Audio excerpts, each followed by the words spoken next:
Assalamualaikum warahmatullahi wabarakatuh dan salam sejahtera. Saya Nurul Jannah Syahuddin dari kumpulan BM7 dan pada hari ini saya akan membentangkan tentang isu etika dan perundangan dalam pendidikan digital. Dan 4 aspek utama yang akan dikupas pada hari ini ialah yang pertama, integriti akademik, yang kedua, had etika komunikasi digital, yang ketiga, etika integrasi murid dalam talian, dan yang keempat, perundangan dalam pendidikan digital.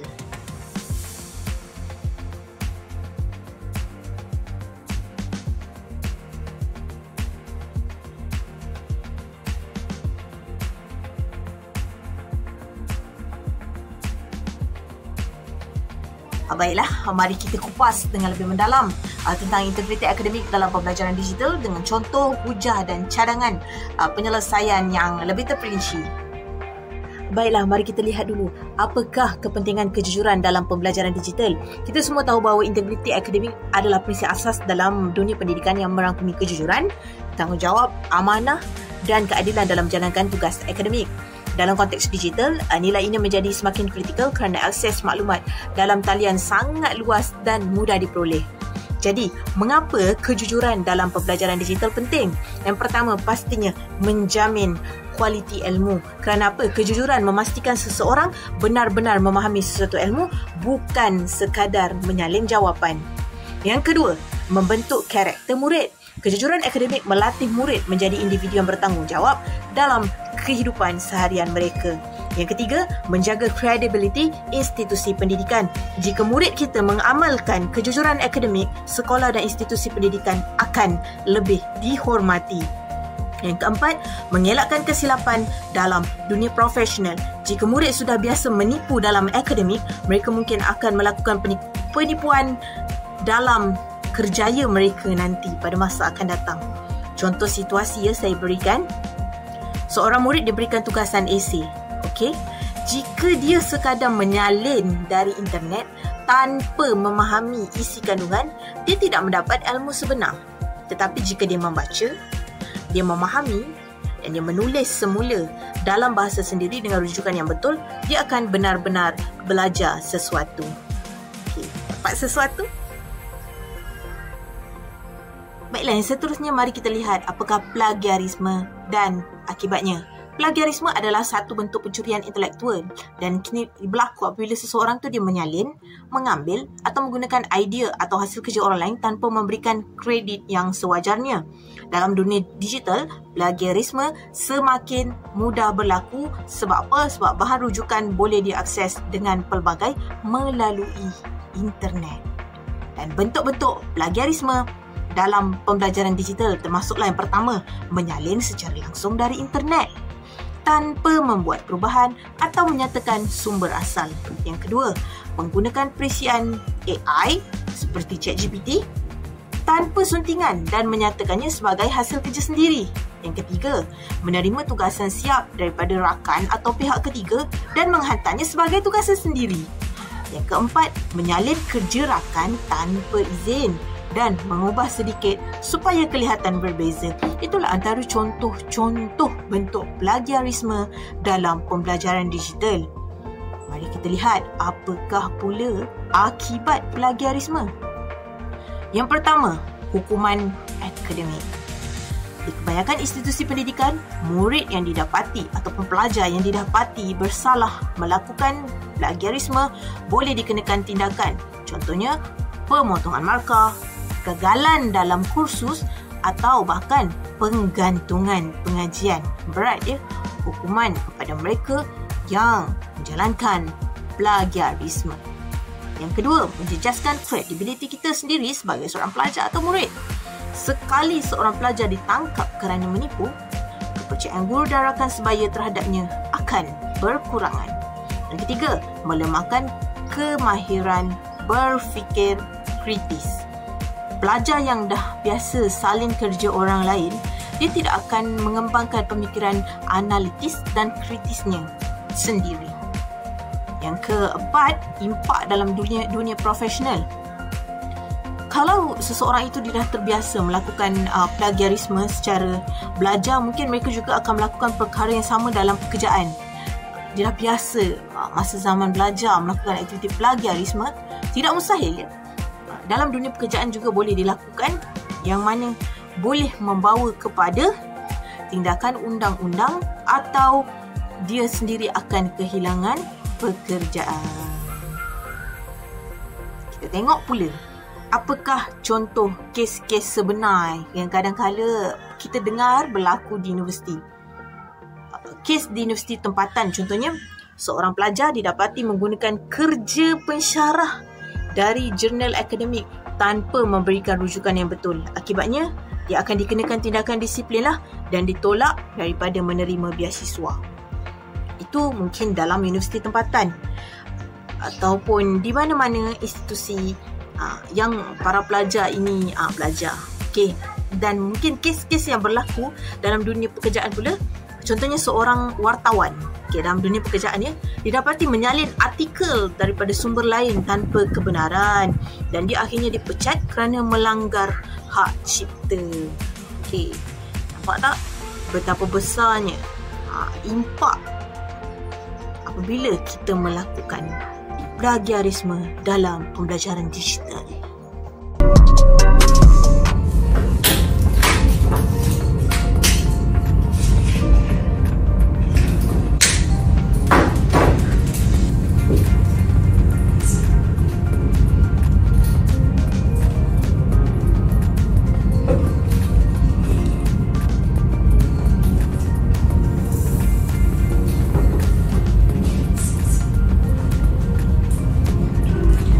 Meniru.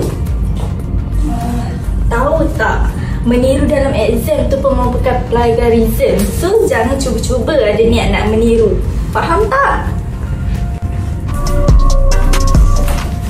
Ika, baca dok my phone. Tak nak kita ada belajar ada tutorial nak kena submit esok ni. Ya kan? Yelah, tu lah tak tahu lagi. Alah, kita kan ada ChatGPT. Jangan search. Ni soalan dia satu je, 5 cara beretika dalam kelas. 5 cara beretika Dalam kelas. Tengok. Semua ada. Dah siap tak? Pen nak buat ni. Guna ChatGPT Tahu tak, penggunaan ChatGPT dalam apa-apa tugasan adalah salah satu jenis plagiarism. So, jangan cuba-cuba nak guna ChatGPT, okey?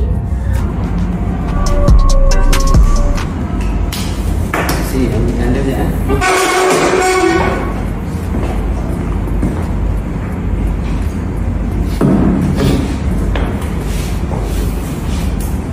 macam bagus juga idea tirulah.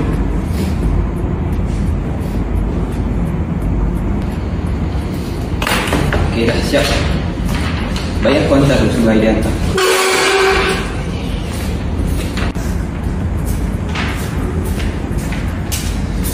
Assalamualaikum idea, ni tugasan yang saya dah siapkan. Awak nak hantar? Awak buat sendiri ke? Ya, saya buat sendiri. Okey, terima kasih. Tengok assignment kawan sendiri. Tahu tak, tu pun salah satu plagiarism tau. So jangan buat Pada konklusinya, apa yang anda dapat lihat dan saksikan sebentar tadi merupakan suatu kesalahan integriti yang sering dilakukan oleh mahasiswa yang memberikan kesan yang mendalam terhadap prestasi mahasiswa itu sendiri. Maka dengan itu, gunakanlah akal yang telah dikurniakan oleh Allah dengan sebaiknya. Terima kasih. Baiklah, cara untuk memastikan integriti akademik dalam tarian.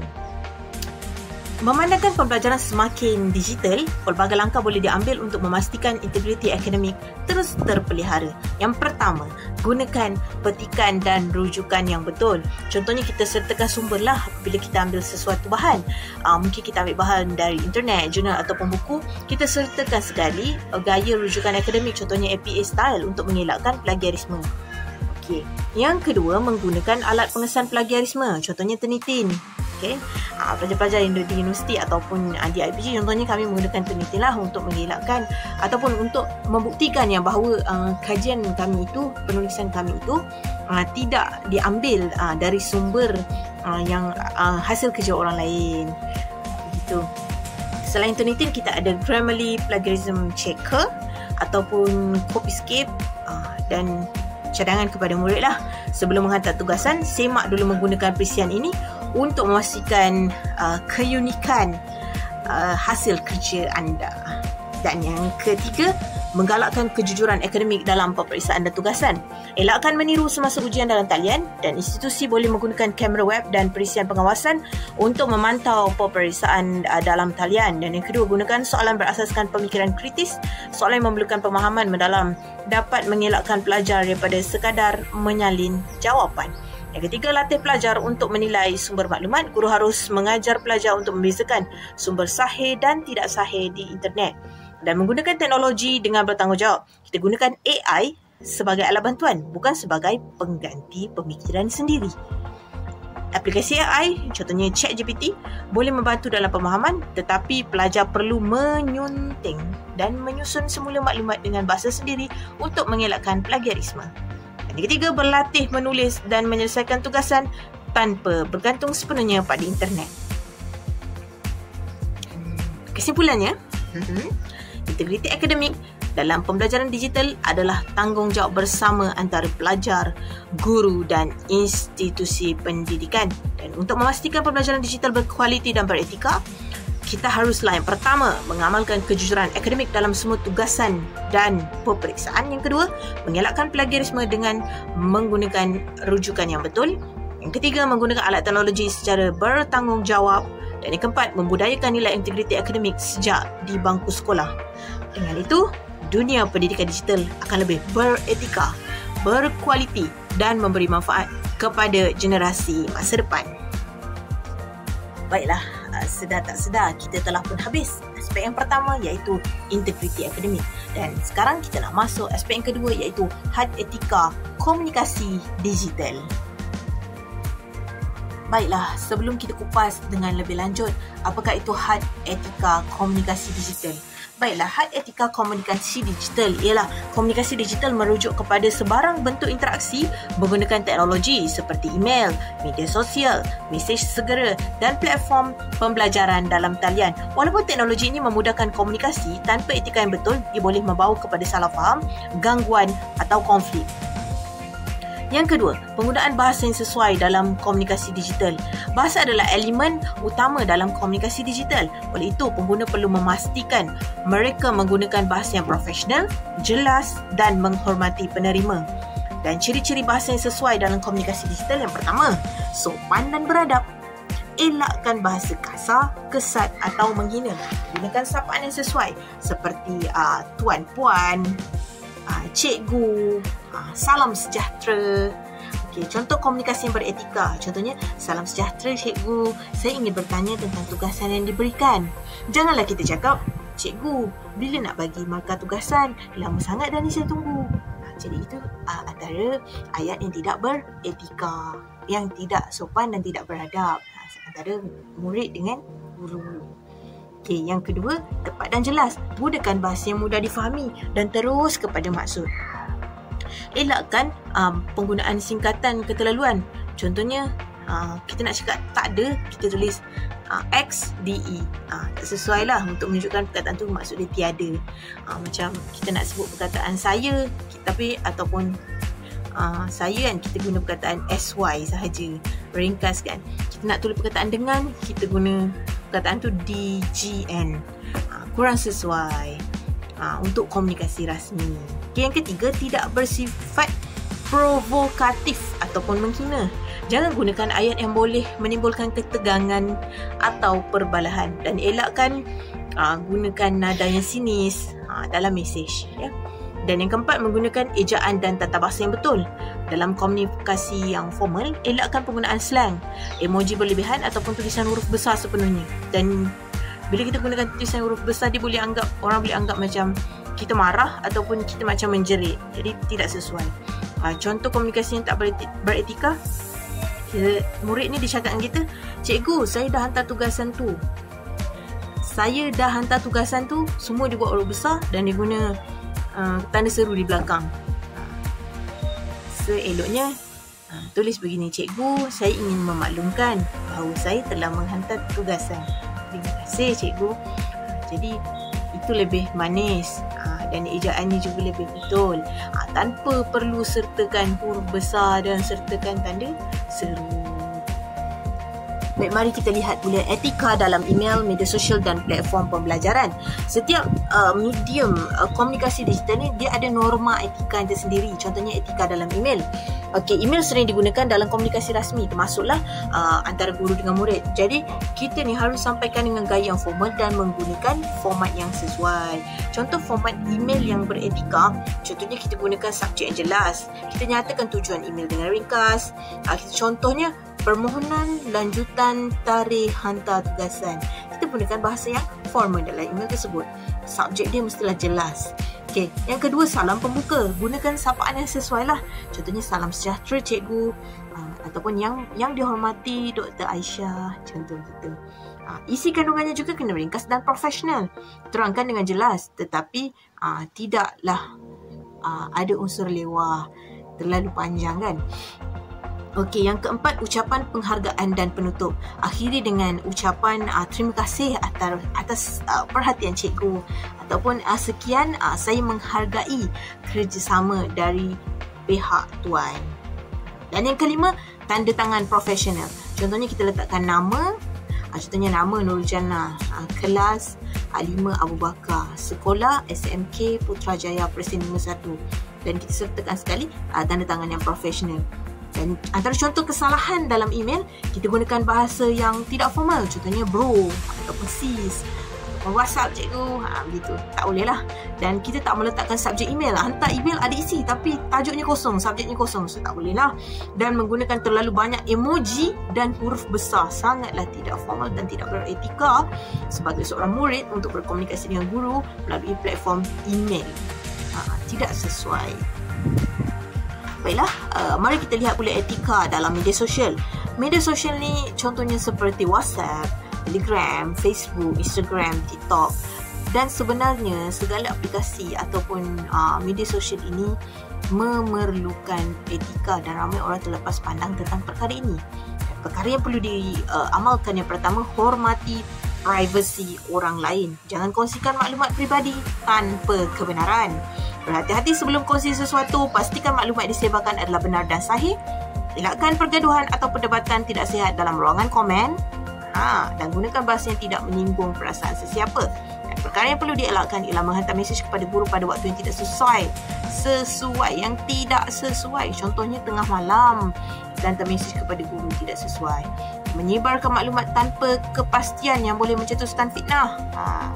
Itulah akhirnya murid-murid kita kadang-kadang dia telah menyebarkan perkara yang tidak betul tentang rakan-rakan mereka, dan akhirnya mulalah ada depression lah, kemurungan lah, anxiety dan sebagainya. Itu semua memberi kesan daripada media sosial tadi. Yang ketiga, menggunakan media sosial untuk mengaibkan seseorang. Jadi perkara-perkara ini juga perlu diberi perhatian. Contoh kes sebenar yang berlaku, seorang pelajar pernah digantung sekolah, seorang murid pernah digantung sekolah kerana membuat komen berunsur penghinaan terhadap gurunya di Facebook. Dan ini menunjukkan betapa pentingnya berfikir sebelum menulis. Baiklah, mari kita lihat pula etika dalam platform pembelajaran. Contohnya Google Classroom, Microsoft Teams, Zoom dan lain-lain. Tetapi kebanyakan kita menggunakan Google Classroom lah. Okay, dalam kelas digital perlu juga ada kesopanan dan tanggungjawab, dan ini amatlah diperlukan untuk memastikan proses pembelajaran kita berjalan dengan lancar. Dan contoh perkara yang perlu diutamakan ataupun yang dilakukan, yang pertama, hidupkan kamera jika diminta oleh guru ataupun pensyarah lah untuk interaksi yang lebih baik. Gunakan mute ataupun senyap apabila tidak bercakap untuk mengelakkan gangguan bunyi. Kadang-kadang bila pensyarah bercakap, guru bercakap, kita kena mute lah ataupun tukarkan kepada mode senyap. Dan kita beri tumpuan dan jangan buat kerja lain ketika kelas. Dan antara perkara yang perlu dielakkan, kita gunakan background yang mengganggu ataupun yang tidak sesuai. Kita menghantar mesej yang tak berkaitan dalam ruangan sembang, dan kita mengganggu guru atau rakan ketika sesi pembelajaran berlangsung. Dan contoh situasinya, contohnya seorang murid dia masuk dalam kelas dalam talian, dan dia tidak bagi perhatian, dia sibuk bermain video contohnya, dan sikap ni menggambarkan kurang etika dalam pembelajaran digital. Baiklah, mari kita lihat pula apakah implikasi komunikasi yang tidak beretika. Jika seseorang tidak mengamalkan etika komunikasi digital, dia boleh bagi kesan buruk pada diri sendiri dan pada orang lain juga. Yang pertama, boleh menimbulkan salah faham dan konflik. Penggunaan bahasa yang kasar boleh menyebabkan pertengkaran. Dan nada dalam teks boleh disalah tafsir jika kita tidak tulis dengan betul. Yang kedua, tindakan disiplin. Murid boleh dikenakan tindakan amaran, digantung sekolah ataupun dibuang sekolah jika didapati menghina guru dalam komunikasi digital. Yang ketiga, kesan jangka panjang dalam dunia pekerjaan. Individu yang sering melakukan kesalahan etika komunikasi dalam talian mungkin akan menghadapi kesukaran mendapat kerja pada masa akan datang. Sebab majikan boleh semak rekod digital mereka. Bahaya tu. Dan contoh kes yang pernah berlaku di Malaysia, seorang pelajar universiti kehilangan tawaran pekerjaan sebab majikan dia tidak pernah sebab majikan dia pernah menulis komen negatif tentang syarikat lain di Twitter. Okey, kita pula yang hilang pekerjaan sebab majikan kita itu tulis benda yang negatif dekat ruangan komen. Nampak tak? Kesan kalau kita tidak menjaga komunikasi dan kita tidak beretika lah. Baiklah, sedar tak sedar kita pun sudah sampai ke penghujung untuk aspek yang kedua, iaitu kesimpulannya, dalam dunia digital yang semakin berkembang, etika komunikasi sangat penting untuk membina hubungan yang baik antara individu. Dan untuk memastikan komunikasi digital berkesan dan beretika, kita harus menggunakan bahasa yang sopan dan profesional, kita menghormati privasi dan maklumat orang lain, kita berhati-hati dalam perkongsian di media sosial, dan kita mengamalkan sikap positif dalam platform pembelajaran digital. Dengan menerapkan nilai-nilai ini, kita dapat mewujudkan budaya komunikasi digital yang harmoni dan berkualiti. Baiklah, mari kita lihat pula etika integrasi murid dalam talian. Dalam era pendidikan digital, guru bukan sahaja menyampaikan ilmu tetapi juga berperanan penting dalam memastikan murid berinteraksi secara selamat, beretika dan bertanggungjawab dalam persekitaran pembelajaran dalam talian. Yang pertama, keselamatan dan kebajikan murid dalam talian. Keselamatan digital iaitu digital safety dan kebajikan murid menjadi aspek utama dalam PDP dalam talian, dan tanpa garis panduan dan kawalan yang jelas, murid kita boleh terdedah kepada pelbagai ancaman dalam talian seperti buli cyber, pencerobohan privasi dan sebagainya. Dan peranan guru mestilah kita nak melindungi identiti murid kita. Yang pertama, kita tidak mendedahkan maklumat murid seperti alamat rumah, nombor telefon ataupun gambar murid itu tanpa keizinan. Yang kedua, kita mengawal akses kandungan, dan kita pastikan bahan pembelajaran adalah selamat sesuai dengan umur mereka dan bebas daripada unsur negatif. Yang ketiga, kita menjadi pemantau, kita mengawasi interaksi murid semasa kelas dalam talian, contohnya dekat ruangan sembang, dekat forum atau komen dalam classroom, kita kena kawal. Yang keempat, mendidik literasi digital, ajar murid tentang tanda-tanda bahaya dalam talian, contohnya mungkin isu grooming, scam ataupun link palsu dan sebagainya. Okey, contoh situasi yang pernah terjadi, seorang murid ditekan pautan yang dihantar oleh rakan mereka dalam ruangan sembang dalam kelas, dan akhirnya data peribadi diambil oleh pihak luar, dan ini menunjukkan keperluan pendidikan keselamatan cyber. Baik, kita lihat pula batasan interaksi guru dan murid di platform digital. Etika guru dalam talian adalah penting bagi menjaga profesionalisme, kehormatan dan kepercayaan. Etika dan batasannya, yang pertama, komunikasi dalam masa yang wajar. Elakkan mesej peribadi di luar waktu sekolah, contohnya lewat malam ataupun hujung minggu tanpa keperluan. Kita elakkan juga komunikasi satu-satu secara tak rasmi, contohnya guna platform macam Google Classroom, Microsoft Teams ataupun email sekolah. Tidak menggunakan media sosial peribadi, elakkan berinteraksi dengan murid melalui akaun media sosial kita yang peribadi lah, akaun personal kita dekat Instagram, TikTok, Facebook dan sebagainya. Dan bersifat natural dan profesional, elakkan memberi layanan istimewa kepada murid tertentu yang boleh menimbulkan salah faham. Kita bias lah kan. Boleh macam tu. Contoh salah laku yang berlaku, seorang guru kerap menghantar mesej WhatsApp peribadi kepada murid pada waktu malam. Bahaya. Ini boleh menimbulkan salah tafsir dan memberi kesan kepada hubungan profesional. Baiklah, mari kita lihat pula strategi untuk mewujudkan persekitaran pembelajaran yang selamat. Guru boleh memainkan peranan aktif untuk membina persekitaran PDP yang digital yang lebih selamat dan inklusif dan mesra murid. Dan strategi penting. Yang pertama, kita tetapkan peraturan kelas digital. Kita wujudkan etika kelas. Kita wujudkan etika kita sendirilah dalam kelas. Contohnya, kamera hanya boleh hidupkan waktu kita minta. tak hantar mesej yang tak berkaitan dengan pelajaran, hormat pandangan orang lain walaupun berbeza pendapat. Yang kedua, gunakan platform yang lebih selamat dan dikawal. Contohnya platform macam Google Classroom, Microsoft Teams, supaya dia akan lebih sesuai lah, sebab kita nak simpan rekod interaksi tu kan. Okey, yang ketiga, aktif pemantauan dan maklum balas. Pantau aktiviti murid secara berkala dan berikan saluran aduan sekiranya berlaku gangguan dalam talian ataupun tingkah laku yang tidak wajar. Pendidikan kesedaran digital pula, kita adakan sesi khas berkaitan etika penggunaan media sosial, kawalan privasi dan keselamatan cyber, dan kita libatkan ibu bapa dalam memantau penggunaan gadget dan internet di rumah. Dan yang terakhir, kita amalkan penyertaan inklusif. Macam mana tu? Kita pastikan semua murid diberi peluang yang sama untuk menyertai aktiviti. Janganlah kita lebihkan murid Melayu je ke. Contohnya kita ada murid India dengan Cina kan, kita lebihkan Melayu. So tak boleh macam tu. Kena sama rata, dan kita elakkan memalukan murid yang mempunyai masalah capaian internet. Mungkin kita ajar kawasan yang pedalaman, kawasan orang asli dan sebagainya kan. Jadi kita tak boleh lah malukan murid yang ada masalah internet ataupun masalah peranti, kadang-kadang mereka tidak mampu dan sebagainya. Okey. Dan saya simpulkan untuk aspek ini, integrasi murid dalam talian memerlukan perhatian terhadap etika, keselamatan dan kesejahteraan mereka, dan guru harus memainkan peranan bukan sekadar sebagai pendidik, tetapi kita juga sebagai pemimpin digital yang beretika dan peka. Dan dengan mengamalkan prinsip komunikasi profesional, perlindungan privasi dan penggunaan teknologi secara berhemah, kita mampu membina persekitaran digital yang selamat, berkesan dan manusiawi. Baiklah, mari kita tengok pula aspek yang keempat, iaitu perundangan dalam pendidikan digital. Apa itu perundangan dalam pendidikan digital? Okay, pendidikan digital bukan sekadar soal teknologi dan pengajaran, tetapi kita turut berkait rapat dengan aspek undang-undang bagi melindungi hak semua pihak, termasuklah guru, murid dan pemilik kandungan itu sendiri.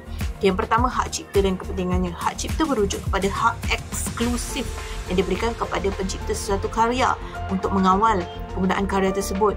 Contohnya bahan pengajaran, nota, slide, video, lagu, gambar, teks dan video dari internet, perisian atau aplikasi pendidikan. Dan kepentingan hak cipta ini, kita nak melindungi usaha, masa dan kreativiti pencipta bahan itu sendiri, dan kita nak mengelakkan plagiarisme, dan plagiarisme yang termasuk dalam mencuri hak orang lain, mencuri hasil kerja orang lain, dan memberi galakan kepada penghasilan bahan baru yang berkualiti, dan menjadikan murid dan guru lebih beretika dan bertanggungjawab dalam penggunaan sumber. Dan jika kita langgar hak cipta, guru atau murid boleh dikenakan tindakan undang-undang, denda ataupun tuntutan sivil. Contohnya, kita gunakan gambar dari Google tanpa izin dalam slide pembentangan dan kita menyiarkannya di media sosial sekolah. Dan amalan beretika, kita sentiasa nyatakan sumber bahan yang digunakan. Kita gunakan sumber terbuka, open source atau license Creative Commons. Dan kita elakkan membuat naik video lagu berhak cipta dalam tugasan tanpa izin. Baik, mari kita lihat pula privasi data dan perlindungan maklumat murid. Dalam pendidikan digital, maklumat murid seperti nama, gambar, alamat, nombor telefon, markah dan rekod pembelajaran kita sering kumpulkan, dan ia menjadi perlindungan data peribadi yang sangat penting. Dan langkah perlindungan data, jangan dedahkan data murid secara terbuka dekat laman sosial ataupun email atau laman web sekolah. Dan simpan maklumat murid dalam platform yang selamat, contohnya Google Workspace for Education, dan minta kebenaran bertulis kalau kita nak gunakan gambar atau maklumat murid itu untuk tujuan luar, contohnya pertandingan, untuk promosi sekolah, untuk laporan media dan sebagainya. Dan contoh salah guna maklumat ataupun salah guna bahan, contohnya seorang guru dia muat naik gambar kelas dalam Facebook dan ditutup nama murid, tapi ini tetap melanggar prinsip privasi dan boleh menimbulkan isu keselamatan. Ataupun tak kisahlah sama ada tutup nama ataupun tak tutup nama, bila dia buat naik gambar murid itu sendiri pun kadang-kadang dia boleh mencipta ataupun menimbulkan fitnah lah. Terutamanya jika ibu bapa sendiri tidak suka anak murid mereka diekspos begitu di luar.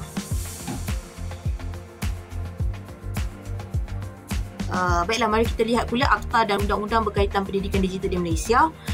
Antara undang-undang yang berkait rapat, yang pertama, Akta Hak Cipta 1987 Pindaan 2022 melindungi karya intelektual termasuk nota, video, audio dan bahan digital, mengharamkan penyalinan atau pengedaran bahan berhak cipta tanpa kebenaran.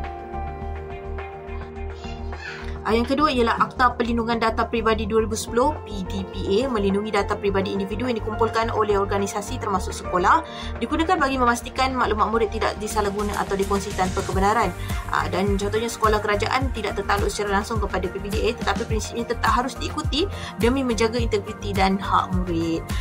Dan yang ketiga, Akta Komunikasi dan Multimedia 1998 melindungi pengguna daripada penyalahgunaan teknologi, buli cyber, gangguan seksual atau penyebaran maklumat palsu, menyediakan ruang untuk aduan dan tindakan undang-undang jika berlaku salah laku digital dalam pendidikan. Seterusnya, kita ada juga garis panduan KPM berkaitan PDPR dan teknologi. Contohnya KPM turut mengeluarkan garis panduan PDPR, termasuklah etika penggunaan internet dan aplikasi, keselamatan cyber, pelindungan privasi murid dan guru. Dan panduan ini berfungsi sebagai pelengkaplah kepada undang-undang yang sedia ada agar PDP kita ni berjalan secara selamat, sah dan beretika.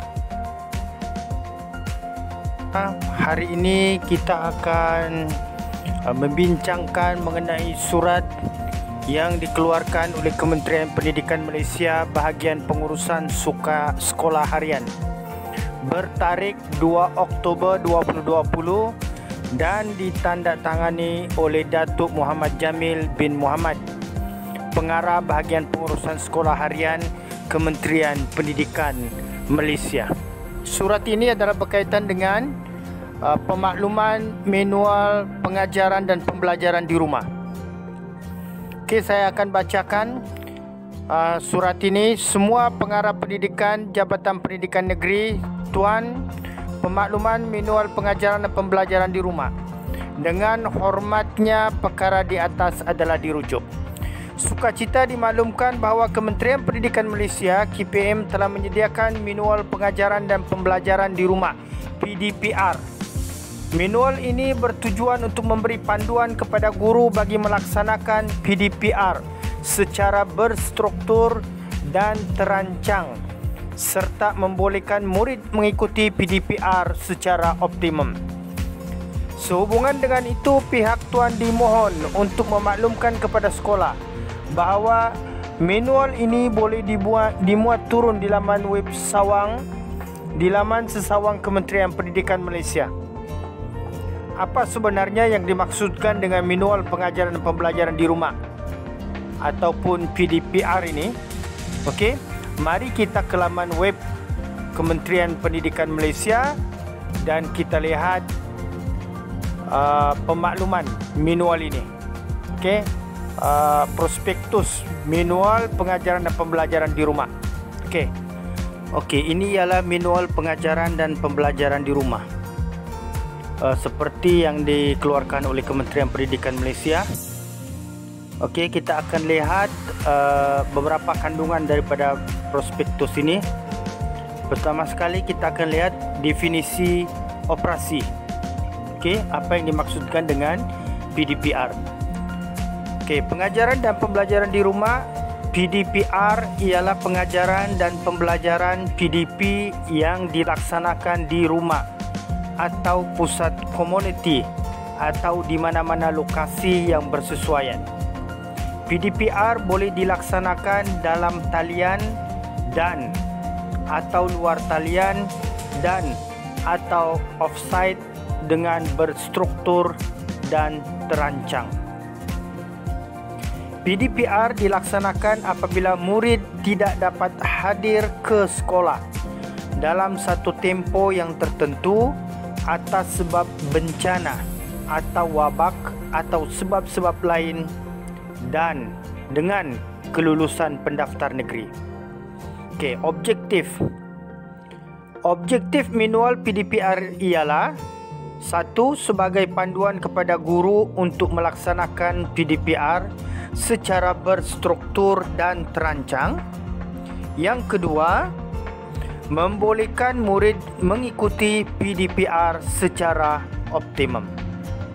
Mari kita lihat pendekatan dan kaedah PDPR ini.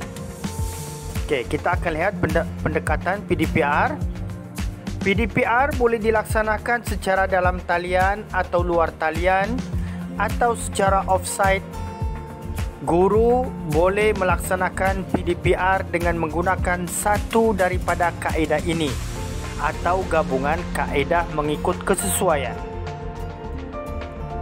PDPR secara talian berlaku apabila terdapat capaian internet dan penggunaan peranti yang membolehkan murid belajar secara real time. Guru boleh melaksanakan PDPR melalui 1. Pelantar pembelajaran seperti Digital Educational Learning Initiative Malaysia. Okey, 5. Cikgu Tube, EduWeb TV dan aplikasi media sosial. Yang kedua, aplikasi seperti Google Meet atau Microsoft Teams secara lintas langsung. Okey, atau yang ketiga, e-permainan seperti video, klip audio, e-buku, rakaman atau tugasan dalam talian. Pelaksanaan PDPR memerlukan murid menggunakan peranti berskrin seperti komputer, komputer riba, tablet atau telefon pintar dalam tempoh tertentu. Masa penggunaan peranti ini dikenali sebagai tempoh layar atau screen time murid. Panduan tempoh layar maksimum mengikut umur berdasarkan sumber daripada www.ipromise.com dengan merujuk kepada AAP dan juga WHO seperti berikut. Okey, ini tempoh layar murid berdasarkan umur. Bagi murid prasekolah, tempoh waktu layar sehari ialah 1 jam. Bagi murid di sekolah rendah, tempoh waktu layar ialah 1 hingga 2 jam.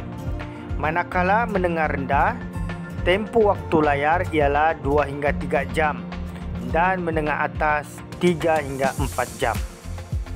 Guru perlu menetapkan tempoh masa layar yang bersesuaian dengan mengambil kira pandangan ibu bapa atau penjaga. PDPR secara luar talian pula berlaku apabila murid belajar menggunakan peranti seperti komputer, komputer riba, tablet atau telefon pintar tanpa capaian internet. Pembelajaran juga boleh berlaku apabila murid belajar menggunakan buku teks atau bahan pembelajaran lain. Guru boleh memuat turun bahan-bahan PDP dalam bentuk video, audio, slide, nota dan latihan daripada sumber seperti yang diterangkan sebentar tadi. Proses memuat turun bahan dilakukan semasa terdapat capaian internet dan kemudiannya diberikan kepada murid melalui medium komunikasi yang bersesuaian. Guru juga perlu menetapkan tempoh masa penggunaan peranti secara di luar talian dengan mengambil kira pandangan ibu bapa atau penjaga. Pembelajaran secara offsite ialah kaedah pembelajaran yang berlaku di lokasi seperti di pusat komuniti atau di mana-mana premis yang diisytiharkan sebagai pusat pemindahan sementara akibat bencana atau wabak. Pembelajaran secara offsite dilaksanakan mengikut Surat Siaran Kementerian Pendidikan Malaysia Bilangan 8 2016, Garis Panduan Pengurusan Pengajaran dan Pembelajaran Akibat Bencana.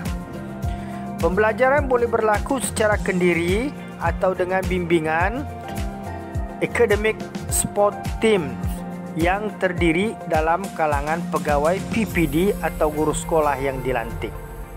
Okey, sekarang kita lihat kaedah PDPR. Antara kaedah PDPR yang boleh digunakan ialah pembelajaran menggunakan modul dan pembelajaran berasaskan projek. PDPR menggunakan modul perlu dirancang secara berstruktur untuk memenuhi keperluan mata pelajaran. Modul yang dibangunkan perlu mengandungi perkara-perkara berikut. 1. Sasaran murid, sama ada prasekolah, sekolah rendah, menengah dan sebagainya. Yang kedua, tajuk atau tema modul. Yang ketiga, objektif pembelajaran berdasarkan dokumen standard kurikulum dan pentaksiran DSKP. Yang keempat, tempoh pelaksanaan aktiviti. Yang kelima, nota berkaitan tajuk modul. Yang keenam, aktiviti yang relevan dengan topik PDP atau aktiviti yang menggalakkan murid belajar berdasarkan pengalaman sendiri. Dan yang ketujuh, pentaksiran untuk mengukur penguasaan murid. Manakala yang ke-8, modul pembelajaran ini diedarkan kepada murid berdasarkan rancangan pengajaran harian RPH yang ditetapkan. Dan yang terakhir, yang ke-9, murid perlu menyerahkan hasil tugasan untuk disemak, ditaksir sebelum menerima modul pembelajaran seterusnya. PDPR berdasarkan projek dilaksanakan mengikut mata pelajaran atau gabungan beberapa mata pelajaran. Perlaksanaannya adalah seperti berikut. Yang pertama, memberi tajuk kepada murid. Kedua, membimbing murid untuk mengenal pasti kaedah menyiapkan projek yang diberikan. Yang ketiga, membimbing murid untuk mengenal pasti bahan peralatan dan kos yang diperlukan. Yang keempat, menentukan jangka masa menyiapkan projek. Yang kelima, membimbing murid menyelesaikan projek. Yang keenam, membentangkan hasil projek. Dan yang ketujuh, membuat refleksi tentang proses penghasilan projek. Guru juga boleh melaksanakan kaedah PDP yang lain. Seperti flavored classroom, pembelajaran berasaskan inquiry, pembelajaran mystery, pembelajaran kontekstual dan pembelajaran penyelesaian masalah. Pelaksanaan PDPR. PDPR perlu dirancang mengikut keupayaan murid dan kesediaan sumber yang ada. Guru berperanan melaksanakan perkara berikut.